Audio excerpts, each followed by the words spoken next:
part of my history is working with different groups around the country as a person who was contracted with the New York Times Publishers Group to train African American leaders and Hispanic leaders to be better community organizers, as well as to strategically plan efforts in coordination with the greater or larger base of their community. And in that process, I learned a lot. And the one thing I walked away from it with is, just like biblical says, you don't, Christ, when he prepared his disciples, it wasn't for the ones who came to him were not prepared, but he prepared the ones who did come to him. And that's philosophically and socially what we have to do. And in this process with this BSU leadership group, we had many, many challenges. And the first thing was having a vision. Mm-hmm. And what did that vision look like? Our vision looked like working with the university and trying to bring all groups together, but to get people who look like me more involved in the overall process, to be more active, to be more engaged, and to bring their ideas to the table in a systemic way that will produce positive results. That's exciting.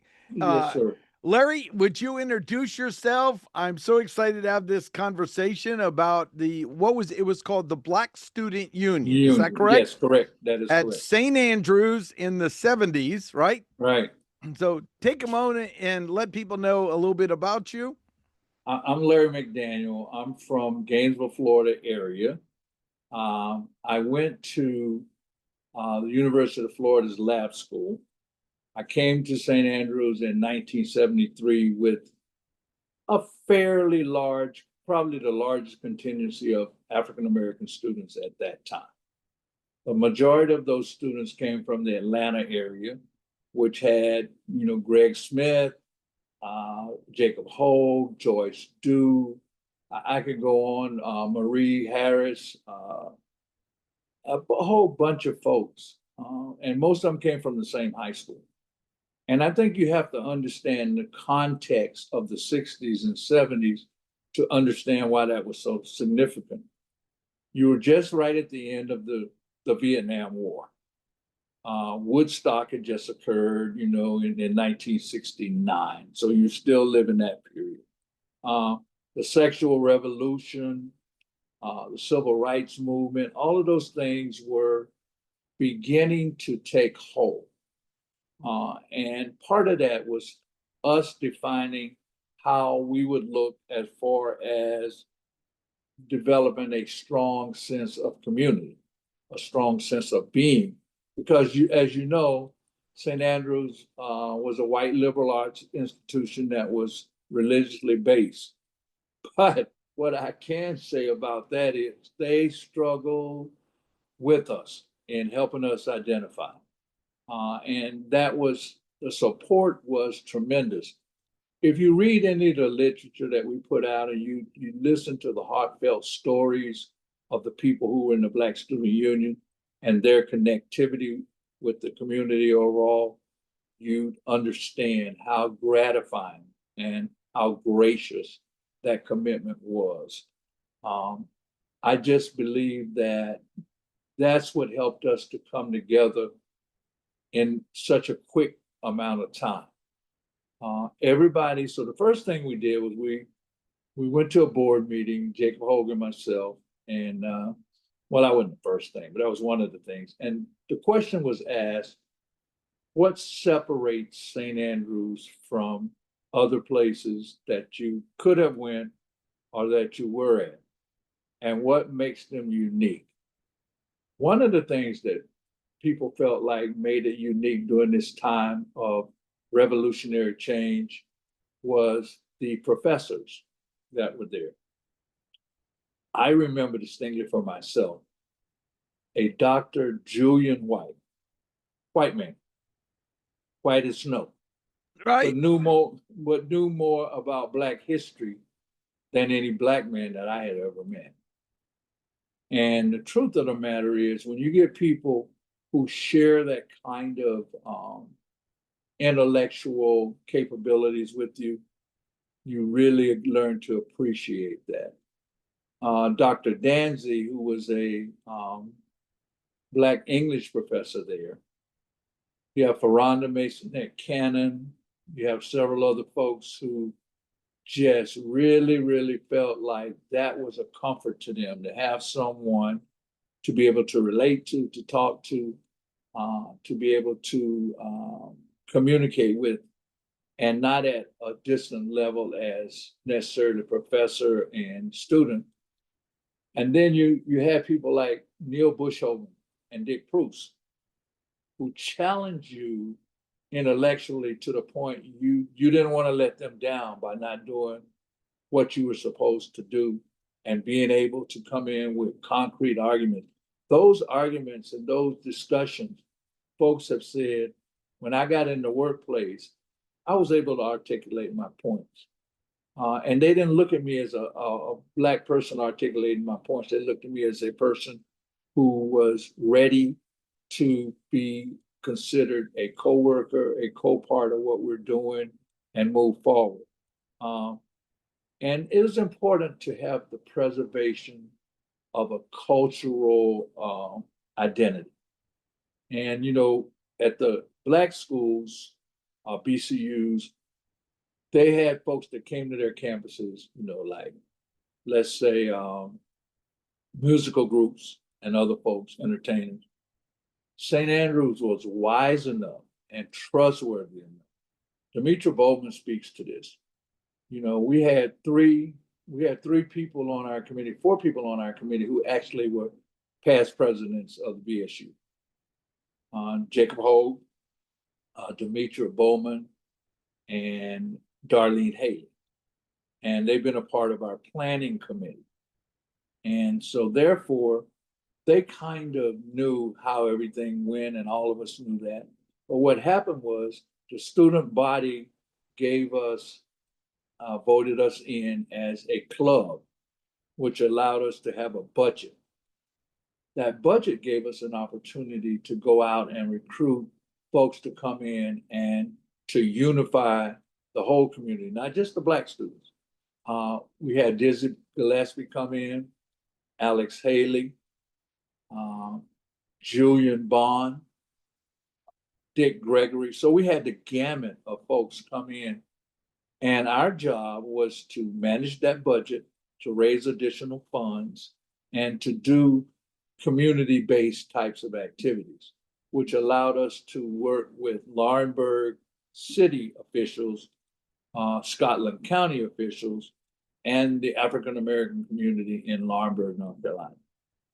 And we did a lot of different activities with them. Out of that, Greg Smith and Brenda Howard and Jacob Hogue and some other folks created a Black Student Union Choir, which was our entourage into the community. They started going into the community at various schools, talking to the students, doing projects, those types of things. But that gave a great sense of belonging. Even though that journey might have been 1,000 steps, it began with one. And that one step was us reaching out and them reaching out. And in return for that, the whole community growing.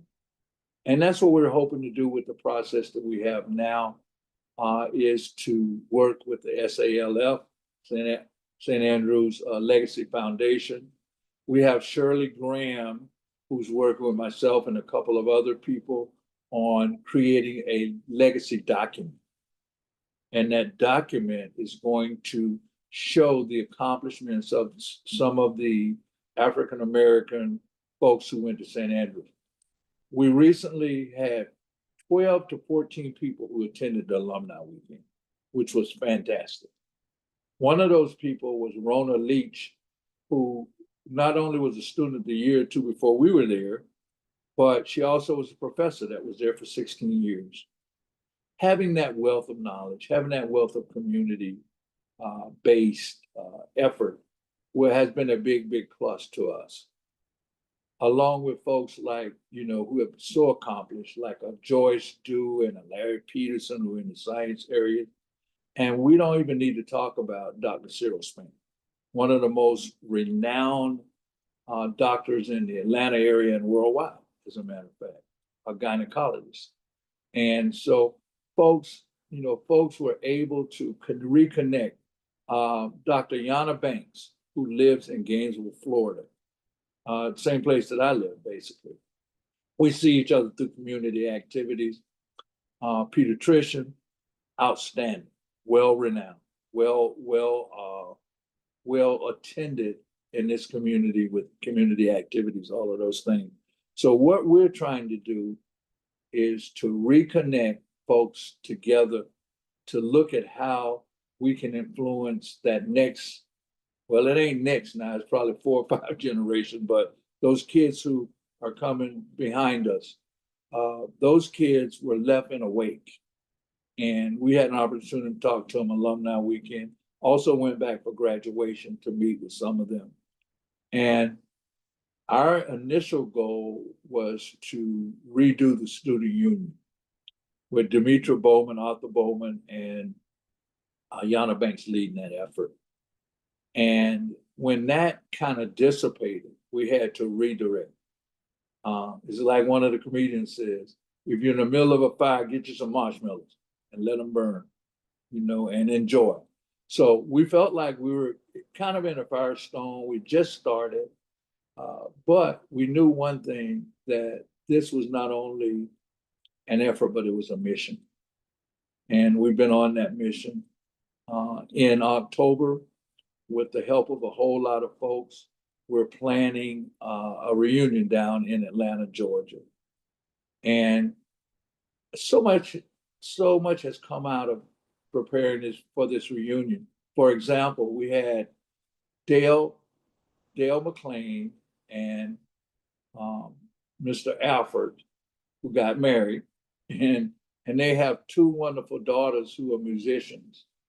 And out of that, you have a world-renowned violinist, and she is going to hopefully perform the night of our meet and greet.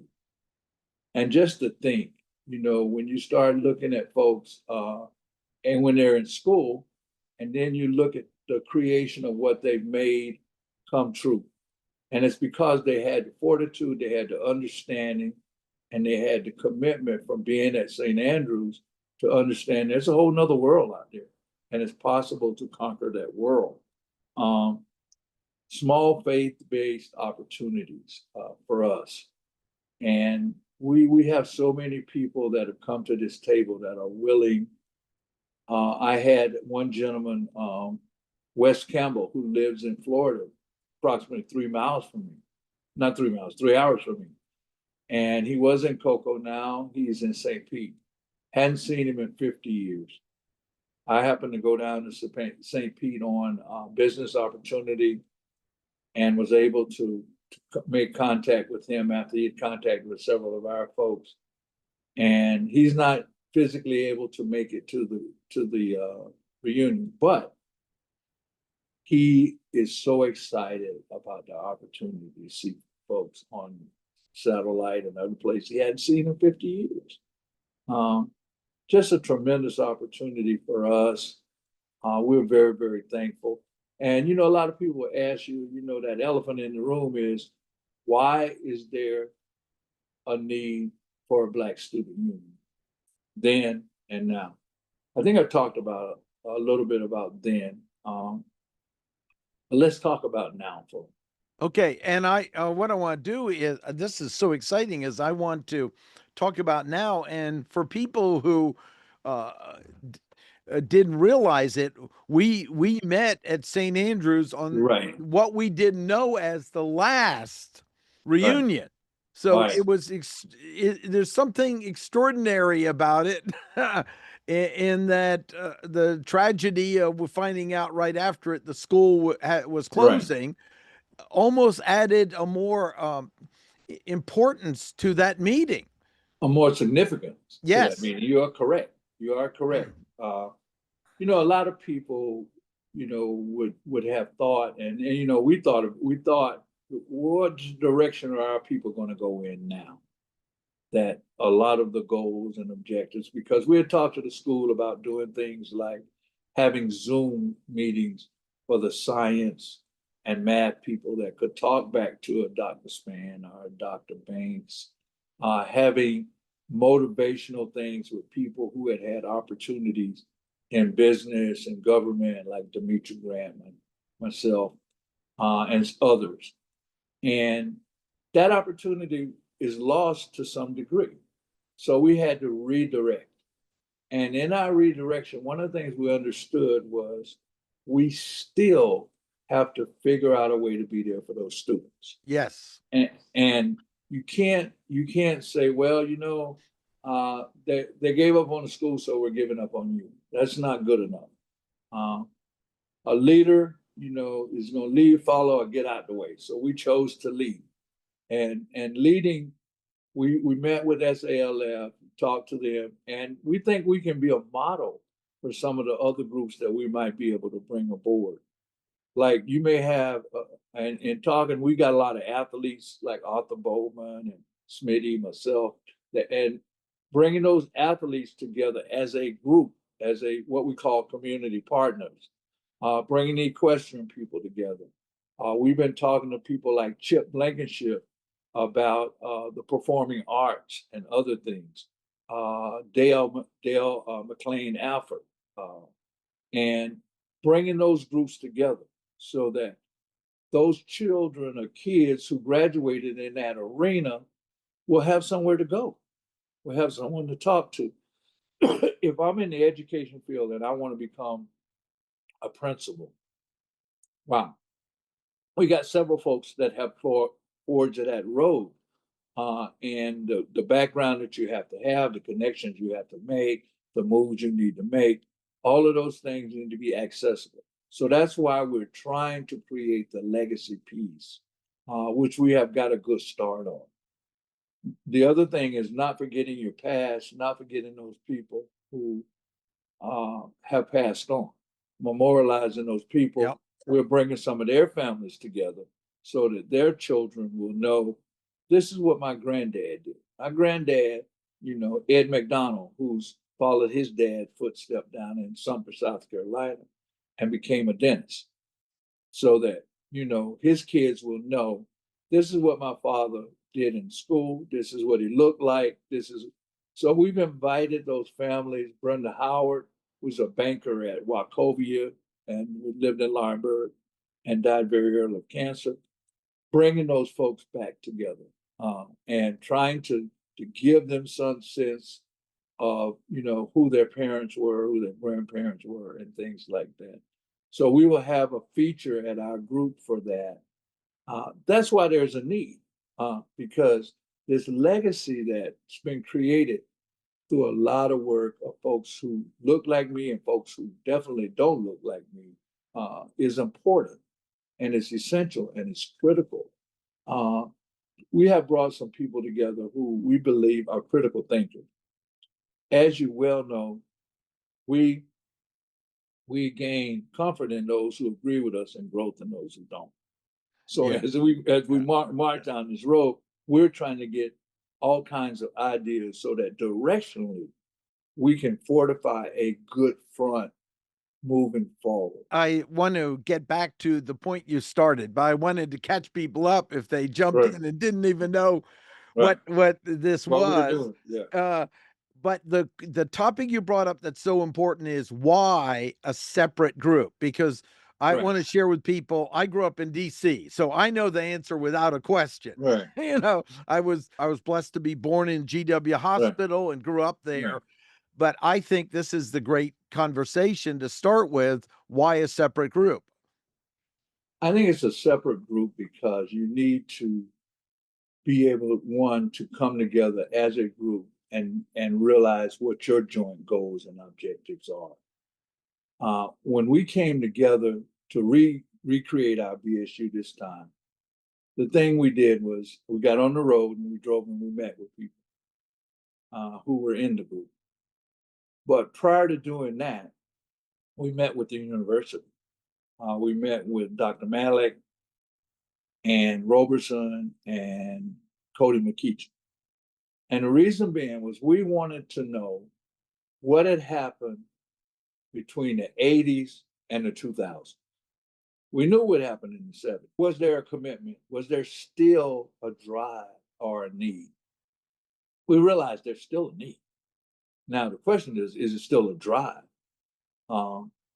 And we found other BSU groups. We found groups in Charlotte and Atlanta that was comprised of people like us. And we just met a woman that's in Georgia, and she said, I thought I lived in a ghost town. And I said, what do you mean by that? She said, I just didn't know where the Black graduates were. And I didn't know how to get in contact with them. And why is that important? It's important because when you have those days when you feel a certain way and you're doing a certain thing, you need to be able to reach out.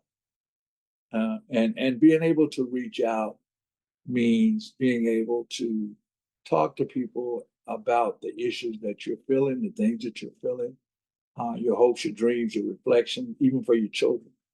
And I think that's why it's so important. Same question could be asked, why do you have Methodists? Why do you have Baptists? Why do you have, Presbyterians? It's because of the bond.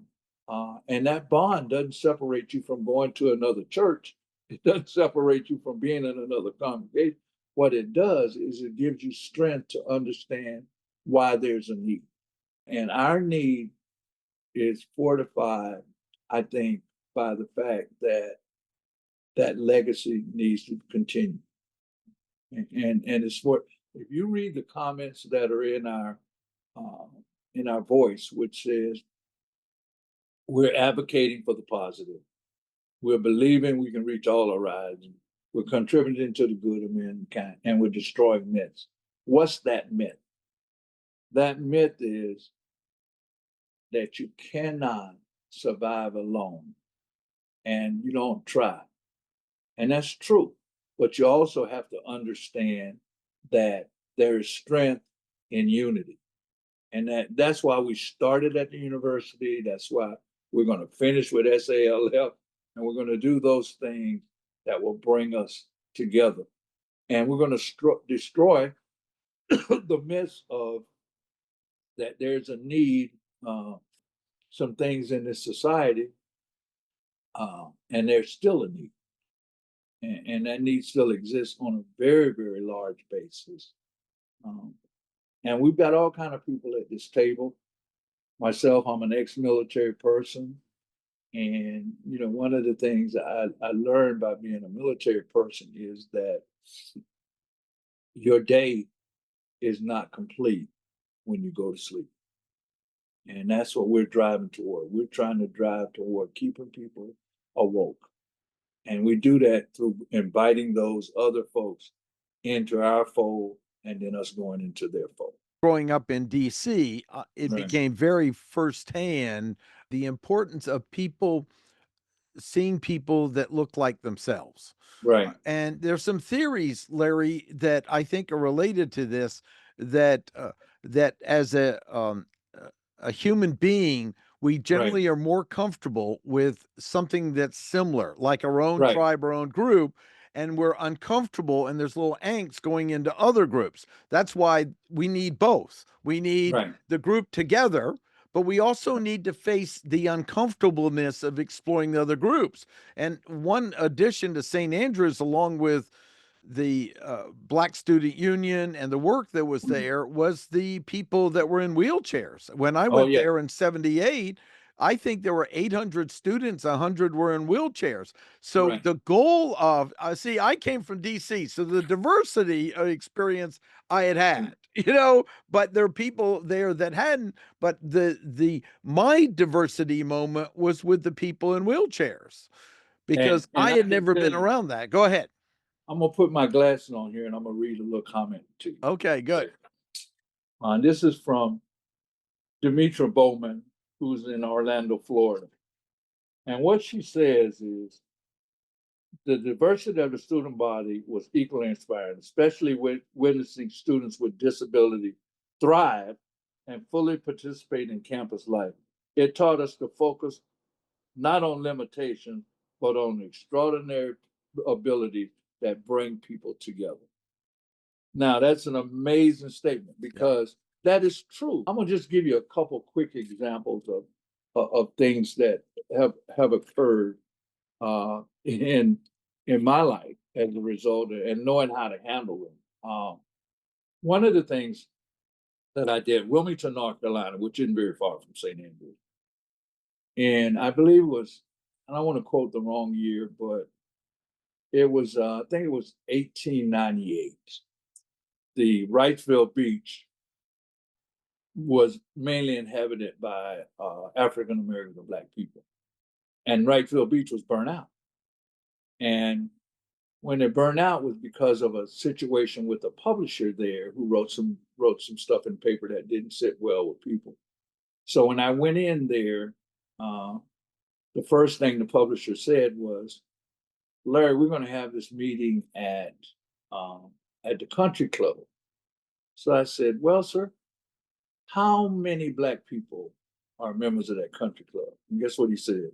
None. Zero. None. Zero. Right. I mean, it worked there. Oh, quite Right. a few. So I said, I'm going to come into town talking to people about working together, doing things together. And the first thing I'm going to do is take them to the country club. That they can't be a member. So there are people who are well-intentioned, but that doesn't necessarily mean that they understand the essence of being together. I was down in South Carolina at a spot down there, Spartanburg, and the guy said, "Sir, you're trying to make us think white." I said, "No, I'm trying to help you think different as an African American, as a Black man." And matching up with people, that are just different, but still have the same love, the same other things that will help grow a community. So we want to grow this community at St. And we want to be a vital part of what we're doing and listen, learn, and progress. And the only way you're going to do that is you keep some of what you have and you share it, and then you grow jointly. So that's what we're hoping to do, Mark, is really do that. Yeah. Yeah. And God's blessed us with some fantastic people. I know. I got to meet some of them. Yeah, so man, they're characters. Yeah. Of course, they had mentioned when the group came, says, "Do you mind getting some extra pictures because we're trying to get this a big deal?" And of course, you had the meeting, and I said, "Look, I'm here because I was asked to be here because." And we hope you join us in Atlanta too. Yeah, I know, but it's so important that people understand we need the value of together and we need the value of separate. In fact, I want to tell you, I started years ago after my practice marriage ends, a men's group. Right. And a guy from Laurinburg showed up at my door and he said, "I'm from Laurinburg and I want you to help me create a men's group in Laurinburg." Right. And his name was Leroy and he was African American. I went, right. You drove 100 miles to a stranger's house to tell me you want me to help you build the group. There's nothing I can say, but yeah. Right. Right. And that was exciting because it was, from St. Andrews. I still, the connection occurred, but that was, that at the time I had a mix of men, but it wasn't as much diverse. It was more like theologically diverse. Right. And Leroy came in and we worked together, and he went back to the small town because he knew, he said, "Martin, I got to start helping my town in the churches. That's where I need to go." And he started, and he went and he created a little men's group there. And he says, "You know what? The young men don't want a men's group. They want a job." Okay. And he said, so he got the guys together and they found out, well, what skills do we have we could teach relatively easy to these young men? And they started doing either bricklaying or cinder block or something, some type of construction skill. Right. And they started a mentor group doing just that. And that, you know, that was an exciting thing to see, of making a difference in your community and understanding the dynamics in every community. And understanding the need. Yes. Understanding the need. Sometimes we look and, you know, in talking to some of the folks, one of the things that folks said was, did I miss anything? Did I miss anything by not going to a historical Black college or university? BSU was our sorority and our fraternity, because we didn't have, Right. you know, we didn't have a sorority or fraternity. It was our social outlet. It was our chance to integrate into the community, but separate in some ways and sometimes. You know, the thing about it is, and we have one gentleman, and he's Cliff. Cliff is a great guy. I played basketball with him, and he said, "Larry, you know what? I am so pulling for y'all to be successful. And the reason I'm pulling for y'all to be successful is because of what I learned from y'all in the times that I was there with you and sharing. And so I just know there are going to be more people come to that table like that. You know, the essence of it is not recreating the wheel, but enhancing, adding on. And even within our own group, we've had a lot of serious discussion about having a BSU at the time that it is now, with diversity and those types of things. But we know that our diversity is of effort, it's not of separation. And so we feel comfortable, the majority of people, not everybody, like I said, not everybody. We learned from those who didn't, because they made us look at the hard things. You know, are you guys going to be able to get other folks? Yeah, I think so. But we're going to continue to work with the organization that in front of us. And I think we can be a model. And in being a model, it means that we do things from a strategic standpoint, and also that we listen. You know, we listen to the things that are needed. Because for me, for example, that SALF committee has a lot of needs for people who have talents within our organization. And for us, the key is to direct them to the appropriate place that fits. Yeah. Like you and I are talking about strategic planning. So we're going to work on that together. Right. So that's the kind of stuff. And that's the kind of thing, because if not, and I was talking to Cliff, and Cliff was saying, Larry, you know, this is the most Black people that have been back to a St. Andrews reunion, and I don't know when. And he comes every year because he lives really, really close. That made me feel really good, because that's something we should have been doing, but we were not. But, you know, we can't look necessarily in the past. We got to look at the future. Yeah, there's I forgot his name, a guy in a wheelchair came to one of the reunions, and he wore a T-shirt that said the token minority on his T-shirt. Yeah. And people that, and I was like, I got to get a picture with him. And people go, are you, do you know what you're getting a picture with? Of course. I love a good sense of humor. It's part of it. But being on the Alumni Council in the last few years, that's what came up. We all went, we don't have enough diversity on the council. What are we going to do? I want to have compassion for the struggle it takes for people to break out of any group.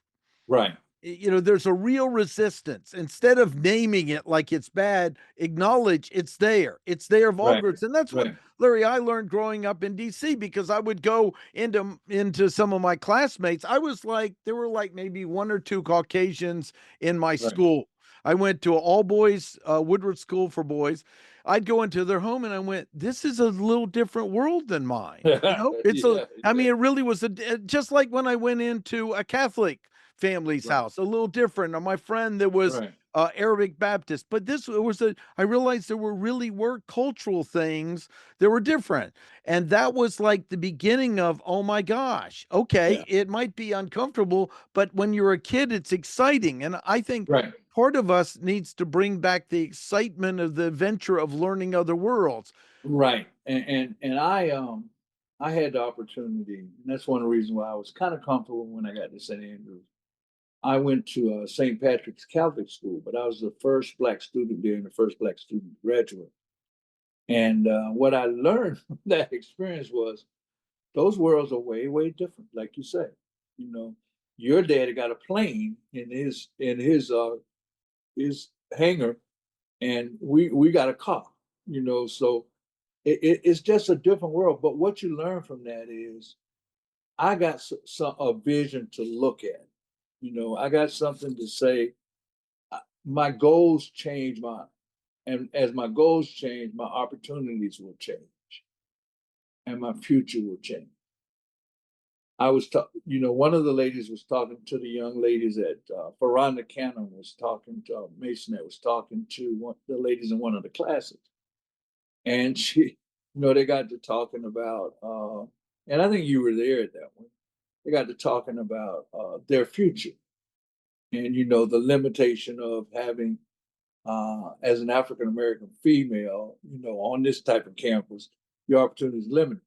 So Rhonda said to him, your future is your future. And what it means is whoever you select to be a mate is going to determine what your future is going to look like.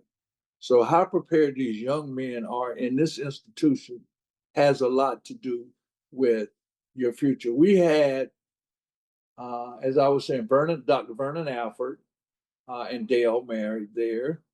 We had Arthur and Demetra married there. Jacob and Marie married there. And all of those folks had the opportunity to meet someone who helped shape their future and someone who had similar thoughts as to a world picture. And what St. Andrews taught all of us, whether we want to admit it or not, like you say, is the diversity of effort and the diversity of inclusion and how important that is in transition in life. Like I was saying when the guy said, you try to make us think differently. No, we're trying to make you understand that there's a need to think that way. And one of the things we said to the kids was, you know, people, and I think I mentioned in one of my other talks with you, is people always tell you, you know, think outside the box. No, my thoughts are create your own box. Love that quote. I love that quote. Create your own box. That's in the other video I have of you. Yeah, I love it. Yeah, create your own box. And the reason being is because those people who are ultimately successful, they're not following somebody else's line. They're looking at that line. And then they're looking over here at the other line, but they're creating their own. And that's the challenge for our organization. And that's the challenge in matching up. And we're really looking forward to that challenge. Larry, haven't you noticed studying highly successful people, how amazing it is when you learn their childhood, often how they even survived it? I mean, I almost think a more entitled life is a kiss of death versus the person who overcomes a struggle. Some of the most successful people I know that I've gotten to know as a coach and other things, they tell their childhood, I go, I don't even know how I could have lived through that. One of the things I think St. Andrews did is they gave us room to struggle, but not so much we were actually permanently injured. And that's we learn from the struggle. Critical. And in fact, when I went back and gave a talk one time at St. Andrews to like 11th graders on marketing, and I realized part of my generation, I'm 65, but part of the generation has done a disservice to the younger people of not letting them struggle enough. Because I had a room full of beautiful young people, probably smarter than I am, but they had so little confidence. They were getting it at St. Andrews, but so little. And I thought about it and realized it's because they weren't given enough opportunity to struggle. Yeah. I had the opportunity when I was doing the consultant work with the Times Group to work with Heisinger and Dave Johnson. And Heisinger said, and he was working with African Americans, teaching them business principles and all that. He said, you know what? I generally fail 8 or 9 times before I reach uh, a place on a project. And what I do is I learn from that struggle and I take it on to the next project. He said, it's just like a man sitting down to eat a meal. When the meal is presented, he starts putting salt, pepper, all that stuff on it, and he hasn't tasted it. So that tells me that he is too impulsive. And that's the way the business, we have to teach our young people, other folks, African American leaders, to not be so impulsive, to taste the meal, to let that absorb, and then make your decisions. And that's a life principle. Failure is a part of success. And I think at St. Andrews, when we were there, I was laughing because one of the ladies said, you know what? I don't know how your parents trusted you to drive a car from Florida to St. Andrews. And I said, I don't know whether they trusted me, but they know that was how I was going to get to school and get back. Right. And it had nothing to do so much with that, but they also knew it was life lessons.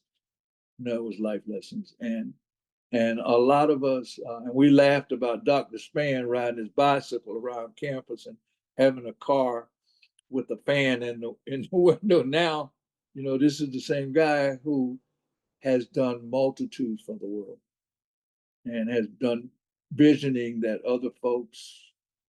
When you get rated the top doctor in Atlanta for 7 years and on the board over all the doctors, and you come from St. Andrews University or college, that's a big deal. But it's a big deal because you learned how to eat that cake slowly and not rush. So I'm just thankful, man. I am so gracious for that school, so gracious for the people that touched all of our lives. And then when I see these young people coming out who are our graduates' kids doing fabulous things, that makes a significant difference.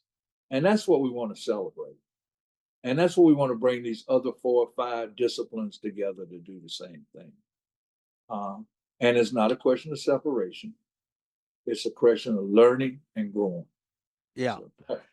Yeah. St. Andrews really taught us something so valuable that I can't speak about it enough is find a position. I almost want to say that you even hate, and then look through the eyes so much you almost learn to at least understand it, if not like it. And that's what they made us do. I mean, some of those, if you look at Dick Bruce and stuff, they were kind of what we might call more progressive. But boy, you start coming close to their opinion and they smell it, they'd force you to look through the most opposite you could, wouldn't they? Yeah. And that was the amazing thing because, when you are in that kind of world and you have to go into another world that's similarly situated, you're better prepared. You're better prepared because you can look at variables, and they didn't let you just look one way, and that train is coming at the end of the tunnel. you got a glimpse of that, especially if you had a different view that was based on similar thoughts, so, and it was a challenge, and that's what we all needed. So I came in at 1978, I believe, is when, and then I graduated in 83. It was supposed to be 82, but that's another story. And I didn't experience BSU. I experienced that we had some diversity of students, and of course others. And so it was still active during that time, which is exciting. And and I think it probably was on the radar. I mean, I was a typical college student, pretty Doing what you self-absorbed, do. you Yeah, know. yeah. Yes, sir. Classes, girls, or whatever else was Right, distracting me. But I'd love you to take a little moment and finish out the picture of the creation of this, because this is on a campus that was the cutting edge in accessibility, I think, on the right, East Coast. It was a Presbyterian school that was progressive to the little level of sometimes we might have partied more than we should. I think we were named a party right. school at one point. Oh, yeah. Yeah, And Baphomet, we definitely remember oh, God of Wine, I think it's called. And right. we would have the parties in the circle. And they'd bring the beer. I don't know if they still did that when you were there, but they'd bring the beer trucks in. And during that time frame, streaking was out. And several, I gotta remain anonymous on this talk, but several folks that I knew, including probably myself, we participate in that kind of stuff. But it was the sign of the times. But you're right. The real need, though, the real need was to teach people how to lead. For example, if you got that budget, and I don't know what amount was, let's say it was $3,000 or $4,000, and you wanted to bring in a Julian Bond. Now, Julian Bond was not a cheap guy to bring in. So people like Demetra Grand, um, Bowman, Yana Banks, various other folks, and that was just 1 year.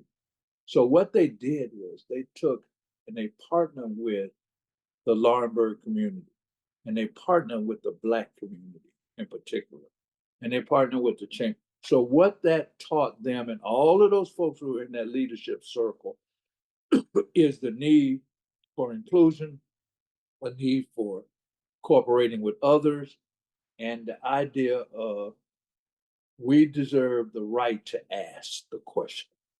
Yes. Because there is an answer. And they were able to raise the funds to bring him there. Same thing with Alex Haley, uh, Dick Gregory. There were corporate partnerships. They would do things like, okay, we still 12, we do things, they're still $1,200 short. Okay, well, let's throw a party on campus, invite some of the folks in town and charge to come to the party. So now you got an entrepreneurship spirit that says that the answer is not no. The answer is where else do you look to get what you need?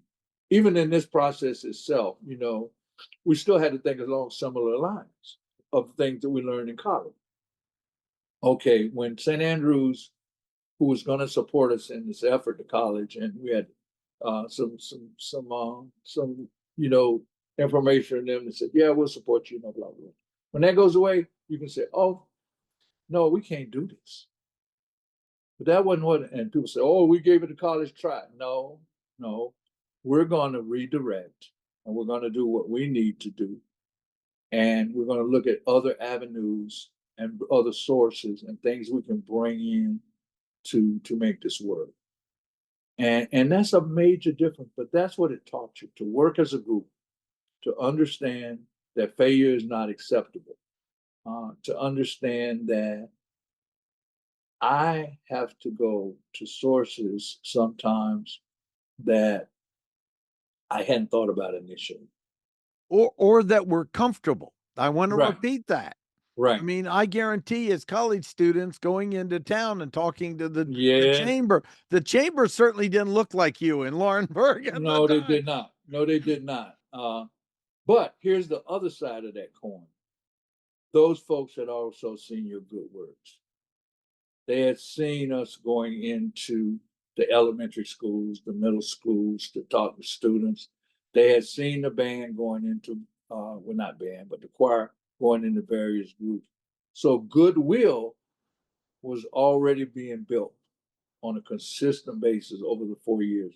Started out with, the Darlene Haley's group, to the Jacob Hogue's group, to the Demetra, to all of those consistency of effort, consistency in building, building goodwill, building other things, and nurturing was important because it's those students who were then freshmen, sophomores, you nurtured them by saying, okay, come go to this meeting with us, come do this, come do that, help us set up this activity we're having.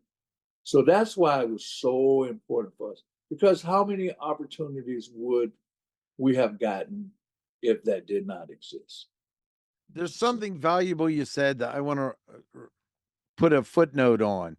It's, do you ask, can I do it? Or do you ask, what does it take? And you all asked, what does it take? Okay, yes. And I want to challenge anyone listening. How many times do you try something and go, well, it looks like I can't do it?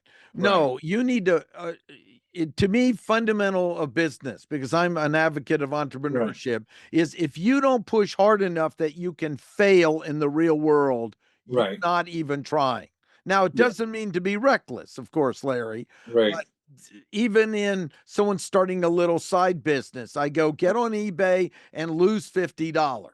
I mean, not deliberately, but make enough mistakes that you try something. And that's what I hear in the Black Student Union at St. Andrews. You had an environment, and you and I know professors that would have supported it, that got you to push hard enough, you had a chance to fail. I guarantee there are little mini stories where you guys didn't succeed. Right. And you had to kind of lick your wounds, get up, or go back. Or go back. Yes. And you knocked me down, but you didn't knock me out. and that's the point. As long as I'm not out, I live to be able to redirect my effort. And that's what we learned. And that's what we're still learning through this process, is how to redirect that effort. Folks like you come to the table, other folks who come to the table said, I want to help in some way. How can I help? That is a reward, I believe, of working. It's a reward of not giving up. And in this particular venture, we wanted to create mainly a linkage to students and a linkage to greater involvement for African Americans with St. Andrews. And I think that we're still working toward those two things. And it's not about inclusion alone. It's about learning and prospering and teaching those other folks how to do that as well, to be inclusive. I've gotten to know you a little and know you're a man of faith too. Not a man of waving a flag, but as a faith, Yes, sir. Living it is what I call it versus waving it or something, Yes, And I really think in my years of coaching people that providence moves when we let ourselves be vulnerable enough to take these risks, right, fail and get up, and then it seems like miracles show up through it. And you clearly are a person who've lived it, created it. And I'd like you to tell a little bit about your experience of that, because I can see it in hearing your words and your experience and your confidence, and how important that is, that vulnerability and that moving into it is where the aliveness comes.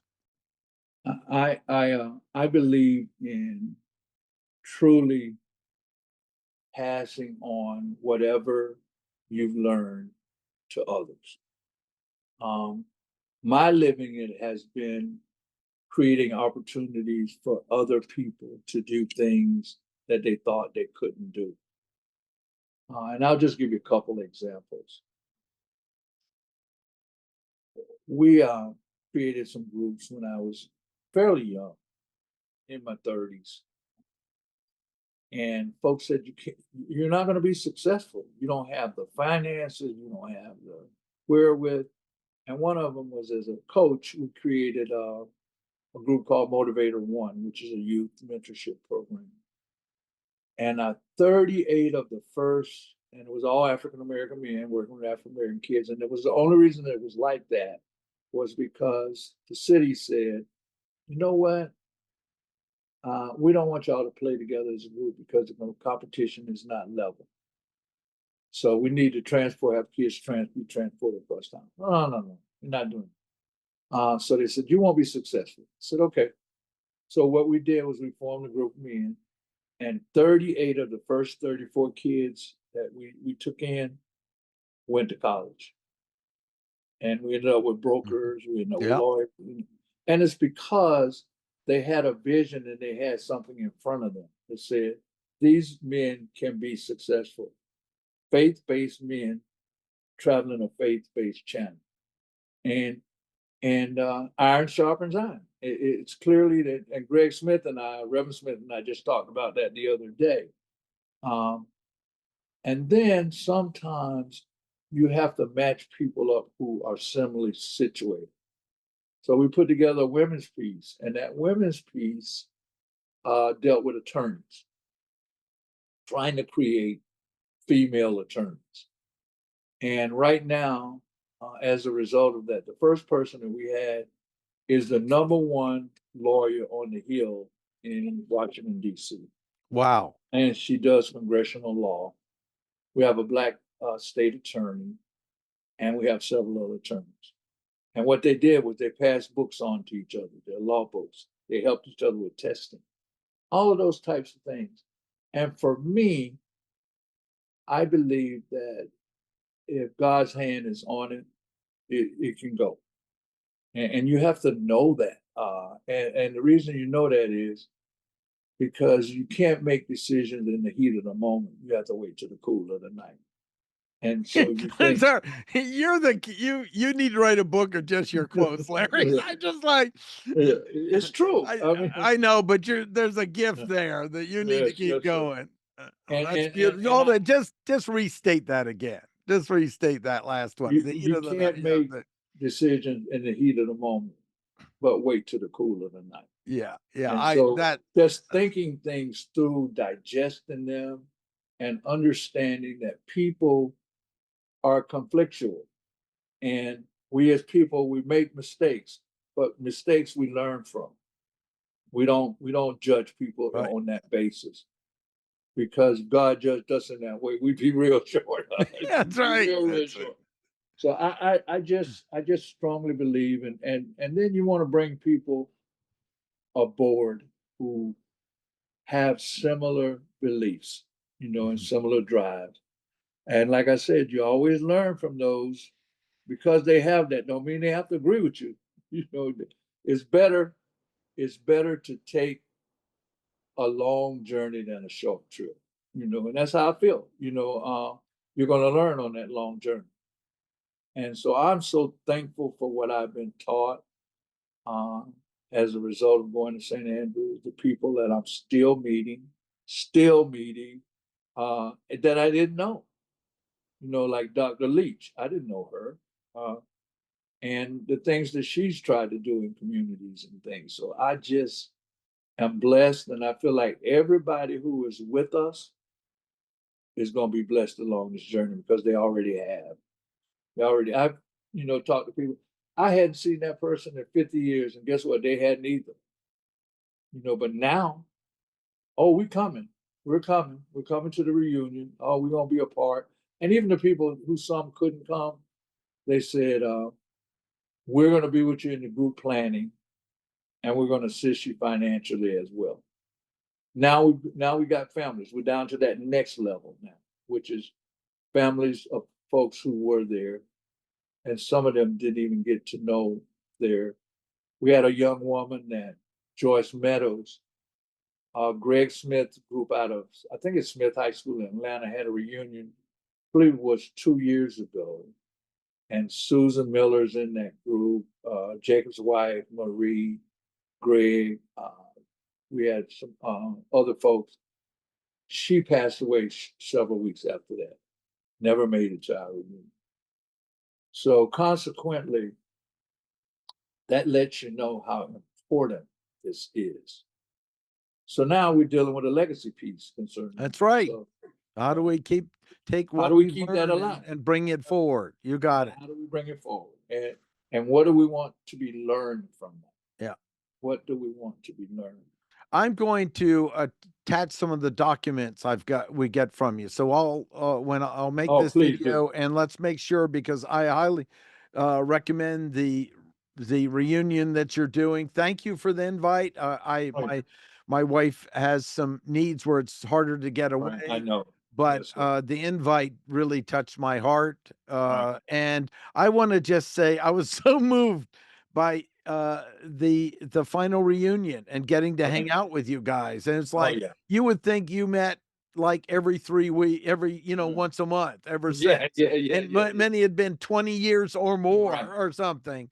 And that shows the bond of that initial Black Student Union. What it anchored in created a tie that's transcended time. And I want to invite people, especially students that might have not been able to be part of it, to seek this out. And yeah, we have some scholarships available for students in the Atlanta and Charlotte area. And what you're speaking to, I remember Shirley Graham when I first saw her, and hadn't seen her in 50 years, just about. And she said, I'm at home. I feel like this is, and I've been in Masonic groups, I've been in all kinds of groups. She said, but I feel that initial drive that we had to do things. And even more importantly, you got to love people where they are, and that's important, that we all love each other going down this road, and that we are committed to making the whole. So I thank you for asking us to do this. Yeah, this is great. This is great. And I'll put the links below too. All right. Okay. All right, sir. Well, thank you.